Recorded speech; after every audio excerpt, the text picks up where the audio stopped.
Hola, ¿qué tal? ¿Cómo está? En esta oportunidad, de nuevo, en nuestro programa Renovando Pensamiento, en nuestro canal Radio Psique Show, siempre trayendo novedades, ¿no? En esta oportunidad estamos trayendo a Fiorella Cuadra, una especialista psicoterapeuta sexual y de pareja. Gracias por aceptar nuestra invitación. Gracias a ti, más bien, por la consideración. Sé que la sexualidad en estos tiempos, digamos tú como profesional en este tema, ¿cuánto ha sido su desarrollo? ¿Cuánto ha sido su avance? Lo que pasa es que viene mucho de la lucha que tiene la propia mujer dentro de mujer independiente, cuando ya empezamos a ser madres solteras o empezamos a darnos cuenta de que debemos empezar a cuidarnos para no tener cualquier tipo de pareja, vamos a ponerlo así. Entonces, si yo tengo cualquier tipo de pareja, no voy a tener, y esa pareja, que es cualquier persona, me va a abandonar, me va a dejar con hijos, no voy a estar en un lugar seguro. Entonces, la sexualidad no solamente es un tema sexual, sino también es un tema de quererse uno mismo. El tema fundamental de la sexualidad también es hablar sobre la autoestima de la propia persona. Entonces, si yo no consigo una buena pareja, no voy a sentirme segura y no voy a establecer una buena familia, que es lo que se establece en la sociedad. Así que esta lucha o este querer saber mucho más acerca de la sexualidad, de cómo cuidarme, cómo protegerme, viene básicamente por la conciencia que empieza a tomar la mujer. A partir de los 60 empieza a darse cuenta de que no necesita tener 10 hijos para ser una muy buena familia. Sigue creciendo en los 70, empieza a crecer mucho más y a darse cuenta de que puede no solamente tener una pareja, sino en los 70, en los 80 viene el tema de empiezan a nacer las comunidades LGTBIQ+, ¿no? Empiezan las lesbianas a darse cuenta que no necesitan a una persona del otro sexo para amar, entonces parte también de eso, y cada persona se vuelve a ser independiente acerca de su sexualidad. Entonces yo, entre mis cuatro paredes, decido qué cosa hacer con mi sexualidad. Si decido simplemente siempre autoestimularme, si decido compartir estas cuatro paredes con 5 personas, con 2 personas, con una persona, y si decido simplemente compartir esta sexualidad con una sola persona y volverme monógama, que es lo que básicamente te establece la sociedad, a solo tener una sola pareja, ¿no? A lo establecido, pero ya es tu decisión. La sexualidad también parte siempre de tu decisión, de qué cosa quieras hacer. De un entorno de tabús, existen muchos tabús acerca de la sexualidad, existen muchos tabús aquí en Lima, existen muchos tabús en provincia, diferentes tipos de tabú, de que los adultos o los padres o los abuelos tratan de supuestamente proteger, pero en ese querer protegernos, de alguna otra manera nos lastiman. Porque cuando nosotros no estamos informados de qué cosa es lo que pasa realmente con nuestro cuerpo, cuando tenemos una actividad sexual sin ninguna protección y no sabemos qué va a pasar, y después de 6 meses una adolescente de 15 y 16 años se da cuenta que está embarazada y no sabe por qué, entonces está esa lucha constante de informar acerca de la sexualidad para poder combatir todos estos temas como la pobreza, el tema de las adolescentes embarazadas, el tema de la violencia contra la mujer también, porque parte de si tú no tienes una autoestima, o sea, en la intimidad, una de tus preguntas era, en la intimidad, ¿qué tanto involucra el desarrollo personal a una persona? Si tú no te sientes seguro en una habitación, si no te sientes cómodo, no puedes sentirte seguro afuera también, porque dentro de una habitación, cuando tú estás íntimamente con una persona, sucede que también tienes ideitas o cositas en la cabeza, ideas como que tu mamá diciéndote lo que estás haciendo está mal, cómo te estás, en el tema de las mujeres, ¿no? Cómo te estás portando en la cama está mal, no deberías utilizar ese tipo de poses. Y en el tema de los hombres es pues querer siempre pensar de que van a ser unos rendidores en la cama, de que tienen que siempre mostrar su mejor potencial, de que no deben tener el tema de la eyaculación precoz y todas estas cosas, ¿no? Entonces existen esas vocecitas en tu cabeza o en la cabeza de los adolescentes que recién empiezan su vida sexual. Y esas cositas se trata de eliminar en las escuelas o eliminar en los programas que se hacen como estos, ¿no? De hablar sobre educación sexual, de comunicar, de compartir, para que esos tabús que hayamos tenido o estos límites que tengamos en la cama también se nos vayan quitando, y entender de que todo es normal, de que en esa habitación de 2 personas solamente lo que pase ahí realmente es íntimo y solo debe pasar entre esas 2 personas. Claro, es muy interesante lo que me estás tocando, todo este punto de vista. Sé que realmente la sexualidad se va descubriendo de acuerdo también al entorno familiar y lo que los están en el cargo de nosotros, como los padres, los tíos, apoderados, te van a dar esa opinión, ¿no? Sé que los contextos del Perú, de Lima o provincia va a variar. Ahora mi pregunta es, ¿tú crees que la sexualidad llevada, digamos, de un punto de vista educativo favorece a la juventud? Claro que sí, porque cuando yo crecía, te voy a hablar siempre del mejor ejemplo que soy yo. Cuando yo crecía, mi mamá siempre me decía, ¿de qué me sirve enseñarte a utilizar un preservativo, no cómo ponerlo en la mesa, cómo ponerlo todo, si en el momento sexual, en el acto sexual, cuando estés con tu pareja, el chico, lo que sea, no lo vas a utilizar? Porque la otra persona te va a decir, no, tranquila, no va a pasar nada, no, tranquila, siéntete segura, yo me voy a venir afuera, o es tu primera vez, nunca pasa nada. Entonces, ¿cómo yo me voy a asegurar? A mí poco mucho me importa de que sepas utilizar o cómo utilizar un preservativo si es que la otra persona al final te va a estar presionando y vas a terminar cediendo. Entonces, eso no es lo adecuado. Entonces, aunque no parezca, yo inicié mi vida sexual ya de muy adulta o muy mayor de edad, digámoslo así. Entonces, porque tuve siempre ese acompañamiento con mi mamá y mi mamá empezó tuve la oportunidad de experimentar qué es que te besen, qué es que te toquen, qué es que te acaricien, no quemar etapas, como se dice. En mi casa yo tenía esa orientación. Afuera con mis compañeras yo veía que no había en su casa. Tuve compañeras que salieron del colegio embarazadas, que habían perdido su virginidad sin necesidad de que realmente el chico las apreciara o las cuidara y todo eso. Entonces, enseñar educación sexual en el colegio es importante también para conocer lo fundamental de una mujer en esta etapa de desarrollo, el ciclo menstrual. Si tú sabes cómo es tu ciclo menstrual específicamente, tú puedes manejar tu vida sexual activa con una sola pareja o con distintas parejas de una manera muy tranquila. Porque el ciclo menstrual... Claro, pongámoslo, ¿no?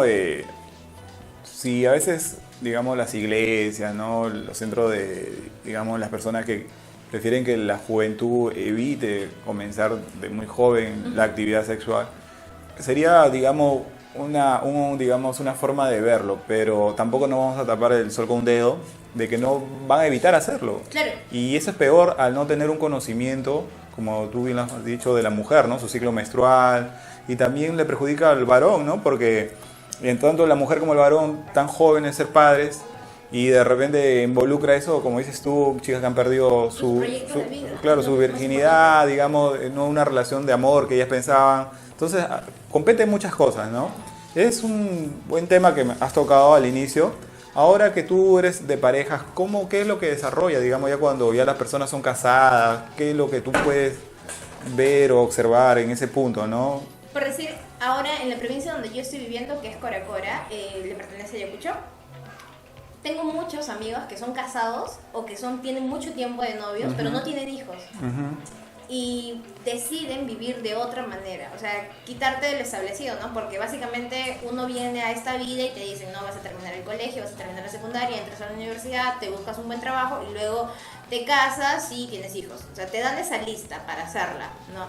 Pero estas personas realmente, sí, han terminado la universidad, el instituto, la carrera, se han casado, pero no quieren tener hijos todavía y lo disfrutan de esa manera. Y incluso la sexualidad, son personas que se han casado entre los 23 a 25 años y ya tienen 6 años de novios o 7 años de casados. Y disfrutan de una manera muy distinta la sexualidad a estar con la presión de que necesito tener un hijo para que sentirme bien o sentir que soy una familia completa. Lo que tú comentas es de que... las personas pueden cambiar ese chip, ¿no? Podemos cambiar esa lista que nos manda y ver de una manera distinta, porque en provincia, por decir, se empieza a experimentar el tema de la vida sexual cuando ya inicias con una pareja mucho más formal. Entonces, estas personas solo tienen a una pareja en su vida, nada más. Y ahí les permiten experimentar de todas las maneras el tema sexual, ya sin necesidad de preocuparse, como aquí en Lima, de que tienes que tener un hijo para completar tu familia, pero no has terminado de experimentar sexualmente. Hay personas que te dicen, aquí en Lima, por eso yo he tenido pacientes que te dicen, he tenido 3 hijos y nunca he sentido un orgasmo. Señoras que te dicen eso. Entonces, es porque no se conocen, es porque dentro de la escuela no hubo un aprendizaje. No te digo que en la escuela, pues, para promover de una manera activa sexualmente, o quizás se piensa de que cuando se habla de enseñar educación sexual en el colegio es para promocionar de una manera, como la canción esto, sexo vendo, ¿no? Pero no es así, se trata para orientar más que nada al adolescente. Claro, y lo que tú dices, pues, imagínate, siglo de siglo las culturas han hablado de la sexualidad muy abierta, sino lamentablemente cuando uno se quiere cerrar o poner tabú a esa circunstancia, antes de prevenir, corregir y ser feliz, tanto el hombre como la mujer, ¿no? Viceversa, hace que se limite y hace que no sean completamente dichosos, ¿no? Sé que tú has hablado sobre los movimientos también de carácter sexual, de las tendencias LGTB y todo lo demás. Pero como dices tú, ¿no? Si pasa dentro de la casa de su pared, está permitido que ellas sean felices, ¿no? Que mientras que no haga daño a la sociedad y no contamine de un punto visual o ideológico, ¿no? Fiorella, realmente es muy interesante todo el tema que tú lo hables. Es muy importante, como digo, llevar la sexualidad no como algo terrible, algo al contrario, es una forma muy interesante de poder conocernos, ¿no? Desde pequeño, no satanizarlo, sino al contrario, promover el cuidado, el bienestar, la salud, porque somos sexualmente sexuales, es algo también muy importante, ¿no? Es que el ser humano es instintivo, o sea, es más sexual que... Es algo... Perdón, el ser humano la sexualidad para el ser humano es algo muy instintivo, o sea, viene desde los cavernícolas, ¿no? Por eso existimos, ¿no? Nos reproducimos por eso. Claro. Entonces, está como lo comentabas hace un momento más temprano, acerca de los incas también. Entonces todo es sexual, existimos, nos reproducimos, los animales lo hacen para reproducirse, pero también, ¿quién sabrá? Pues, todos necesitamos no solo la actividad sexual, sino también disfrutar de la sexualidad, entendernos también. Yo no puedo fingir que estoy teniendo placer cuando realmente no lo estoy sintiendo. Imagínate, todo eso lo que tú estás comentando, ¿no? Es muy abierto, es un tema que más adelante el canal Radio Sigue Show, el programa Renovando Pensamiento, va a estar con toda esta otra oportunidad de saber un poco más todo este mundo de la sexualidad. Como digo, bien llevado con profesionales adecuados, con profesionales calificados, que te van a dar temas interesantes para el desarrollo humano, porque ante todo, más allá que tú puedas ser empresario o que te dediques a algo, somos emocionales y la sexualidad está dentro de nosotros.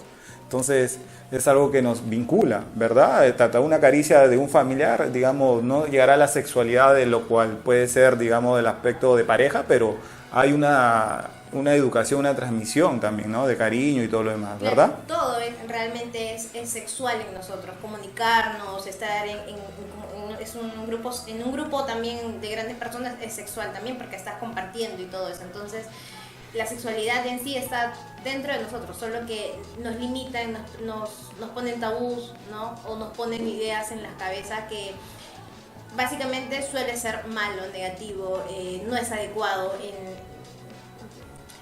Cuando empezó el tema de la comunidad LGTB en los 80 básicamente, se dio mucho, en los 70 se da mucho el boom del SIDA en Estados Unidos. Entonces ahí es donde se empieza a limitar mucho más o te empiezan a decir, la sociedad misma te empieza a poner ideas de que tener sexo era malo porque te ibas a contagiar del SIDA.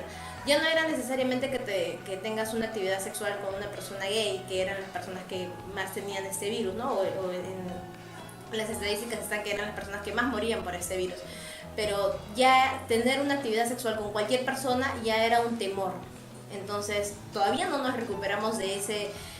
Es como ahora, ¿no? Que nos dicen, ya juntarte con una persona con COVID es alejarte, ¿no? Entonces nos han limitado a juntarnos en mucho grupo, a juntarnos con algunos tipos de personas por ese tema de la pandemia del COVID. Imagínate en esta temporada, o sea, no podías tener actividad sexual porque tenías en la mente el hecho de que te podías contagiar de una enfermedad que te va a matar.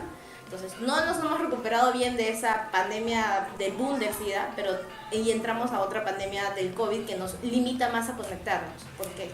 Y algo que tú dices fue cuando es algo desconocido, obviamente lo desconocido a las personas le hace que tenga temor, pero al abrirse esa gama de posibilidades, como dices tú, una persona, para evitar más allá del virus que fue como dices, pues, ¿no? Se amplió todo ese tema, a los jóvenes saber que puedan tener un cuidado para prevenir eso, porque si no fuera la sexualidad tan importante dentro de la comunidad, uno de los negocios más rentables es el trata de mujeres, entonces, o el trata de la sexualidad, y eso, hay un tema tan amplio, tan grande. Te agradezco realmente tu tiempo. Díganos cómo te podemos seguir, te pueden seguir, coméntales. Estamos en las redes sociales, tanto en Instagram, Facebook y YouTube, como ven y conóceme, yo soy así. Tenemos en el canal de YouTube tenemos las charlas que hemos subido, que realizamos a distintos grupos de universidades. El día de mañana, esta última semana que estoy aquí en Lima, tenemos charla de la copa menstrual. Un tema de la depresión con respecto a la sexualidad, incluso las personas que han tenido o tienen enfermedades de transmisión sexual, cómo volver a iniciar una vida sexual, ¿entiendes? Y la última es acerca de cómo afecta la sexualidad ante esta pandemia, cómo ha afectado la sexualidad con esta pandemia del COVID, ¿no? Mira, qué interesante, realmente muy interesante todos los temas, ¿no? Estamos hablando con Fiorella Cuadra, es psicoterapeuta sexual y de pareja. Aquí estamos hablando un poco más amplio, los temas no tan puntuales, como ella acaba de dar a conocer sus redes, donde va a detallar y le pueden hacer preguntas también, ¿no? Donde sí. va a responderlas completamente y te pueden seguir, ¿verdad? Sí, ese es el fin, que nos sigan, que esto sea mucho más grande, no solamente conmigo, sino también con Víctor, con el canal que tiene, para que todos llegamos al final de compartir el conocimiento, ¿no? Porque de eso se trata, de compartir. Claro, y ahí la sexualidad, por ejemplo, en la tercera edad también es algo muy importante, ahí otro día tocaremos eso, Claro que sí. porque los abuelitos también necesitan relacionarse. Mira, hasta incluso hay prostíbulos en ciertas ciudades donde solo van abuelitos.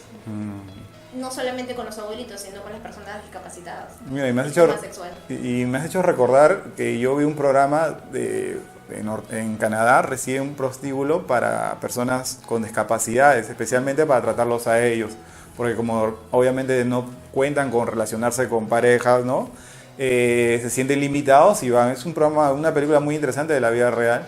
Pero bueno, como les digo, nosotros no queremos llevar el morbo de que la sexualidad tiene que estar latente, sino es importante conocer, como bien lo nombraste sobre el COVID, cuando antes pensamos que la persona que con COVID ya era algo que no se podía acercar, hasta lo quemaban y era todo diferente. Ahora, gracias, se puede saber un poco más, ahora las vacunas, etc. Entonces, sé que todo lo desconocido va a ser un poco de temor, pero eso también perjudica a la sociedad, perjudica a las criaturas en su desarrollo, su crecimiento. Como dice, como tú bien has nombrado, con autoestima, confianza y saber. Bueno, esperemos contarte contigo en otra oportunidad para hablar otros temas. Claro que sí. Listo, entonces hasta la próxima, hasta luego. Mi nombre es Víctor Rentería, estoy acá con la excelente profesional Fiorella Cuadra, psicoterapeuta y de la sexualidad y de pareja. Hasta luego, chao.